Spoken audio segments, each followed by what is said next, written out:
మావయ్య, అటువంటి గొప్ప హృదయం మీకుందేమో కానీ నాకు లేదు. వాళ్ళ దగ్గరున్న ఆధారాలతో ఎంక్వైరీ పెడితే మొట్టమొదట పట్టుపడేది నేనే. షిట్! అలా జరిగితే 30 ఏళ్ల నా సీఎం అవ్వాలనుకునే కదా కలగానే మిగిలిపోద్ది. అలా జరగడానికి వీల్లేదు. మావయ్య, నువ్వేం చేస్తావో నాకు తెలీదు. మర్యాదగా ఎవిడెన్స్ అన్ని ఇక్కడికి రప్పించు. Yes, I want it.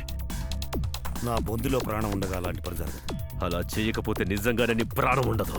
A బెదిరిస్తున్నావా? Yes, నేనొక్కసారి బెదిరిస్తాను, రెండోసారి చంపేస్తాను.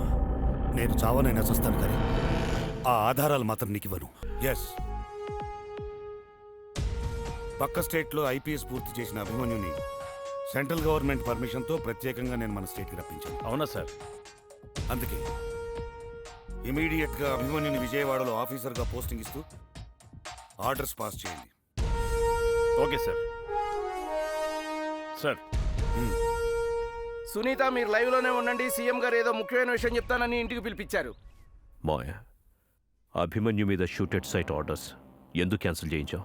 చెప్పాను కదా, అతను ఒక special under cover police officer అని. అతని ప్రతి కదలికకి కారణం నేనే. అతని డ్యూటీ అతను చేశాడు. డ్యూటీ? అసలు Abhimanyu under cover police officer అని నాకింతకు ముందు ఎందుకు చెప్పలేదు? కొన్ని విషయాలు కొంతమందికి చెప్పకపోవటమే మంచిది. అంటే వాట్ డూ యు మీన్? అందరూ ఆస్తులు పంచుకుంటారు, కానీ వాళ్ళిద్దరూ నా తమ్ముడి ఆశయాలు పంచుకున్నారు. అందుకే వాళ్లే నా నిజమైన వారసులు. వారసులా? మరిన్నాళ్ళు కుక్కలా నువ్వు చెప్పిన పనల్లా చేశానే, నేనెవరిని? Am I watch dog? నువ్వు అలా అనుకుంటే నేనేం చేయలేదు.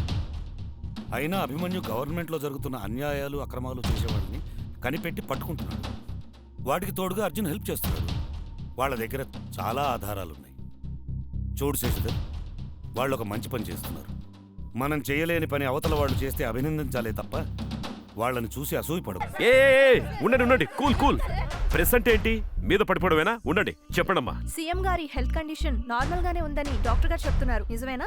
సీఎం గారు చాలా బ్రహ్మాండంగా ఉన్నారు, కాకపోతే ఆయన కొంచెం రెస్ట్ కావాలి. He's taking rest.